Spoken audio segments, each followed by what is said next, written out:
beyond the darkness, beyond the grave, to an unexplored dimension as we travel to the mysterious realm of ghosts. Journey with us into the world of ghost stories. Hello, I'm Patrick McNee. You know the eerie feeling you get walking through an old deserted graveyard? Your hair stands on end, and unintentionally, you keep looking behind you.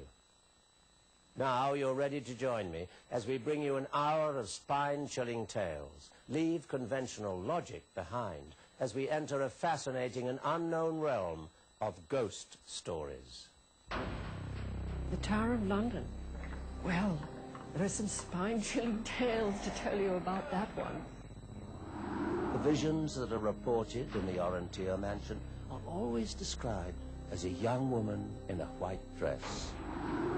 She's really been not a scary ghost, but a mischievous ghost. For centuries, these walls have soaked up the sounds of torture, execution, murder, suicide, and grief. And today, dark cries still echo through every spiral in the Tower of London, perhaps as a grave reminder that our past is still with us. There's the theory that ghosts are inconsolable spirits, reliving moments of intense emotional impact, almost as if they are trapped in some bizarre time lapse. Growing up in England, ghost stories become a part of life. With a long and bloody history stretching over 900 years, the Tower of London is the perfect setting for some of the most famous hauntings in the world. The Tower of London. Oh dear. Well, there are some spine-chilling tales to tell you about that one. You know, you really can't expect anything else with all the murders and the suicides and the executions. The place was a regular bloodbath. On record, there are 2,900 names of prisoners who were held in the tower over the centuries, from royalty to paupers. Heavy footsteps sounding through empty hallways, headless figures floating around, and sudden gusts of wind whipping through where there are no open doors or windows. Hair-raising accounts which leave a chill in the air and your heart in your throat. Inside the White Tower, the torture chamber, where the wretched were tormented and ultimately left to die horrid deaths. The guards who patrol the tower at night claim to have heard agonizing screams echoing through the doors of the White Tower. They say it could only be Anne Askew. Well, who knows? Maybe it is. Accused of witchcraft centuries ago, Anne Askew was brought to this hellhole. In order to get her to confess her crimes, her body was almost torn apart on the rack. Eventually, she died, her screams the only testimonial of her suffering. Earning its name through the countless murders committed here over centuries, the Bloody Tower is still haunted today.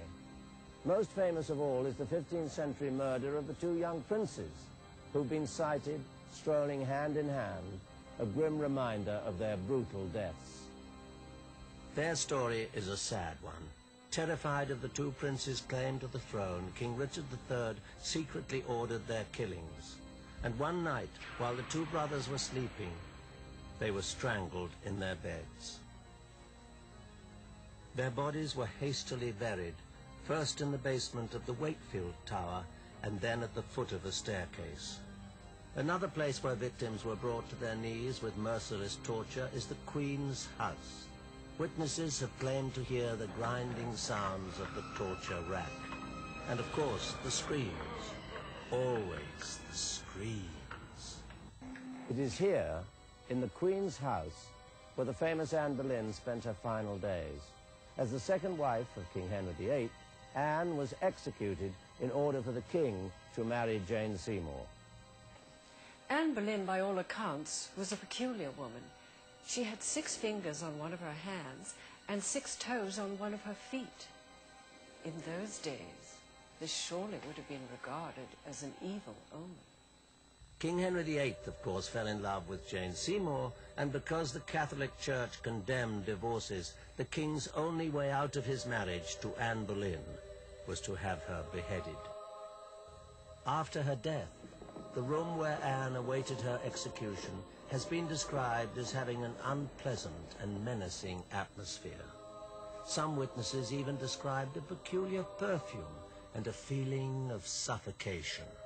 Anne Boleyn has also been spotted at the window, forever staring at something, maybe someone. One of the most incredible anecdotes is the one of the talking head, appearing from nowhere, rambling on endlessly.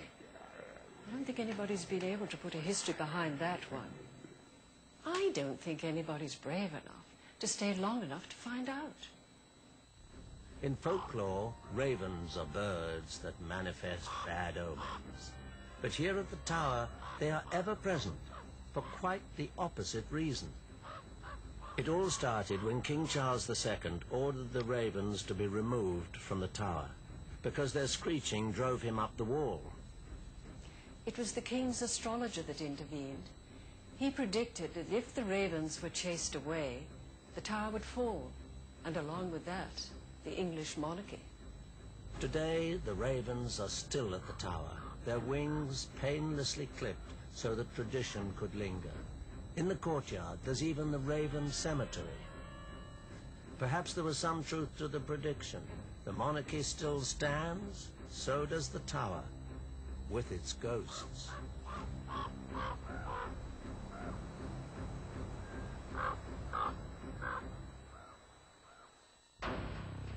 The visions that are reported in the Orontier mansion are always described as a young woman in a white dress.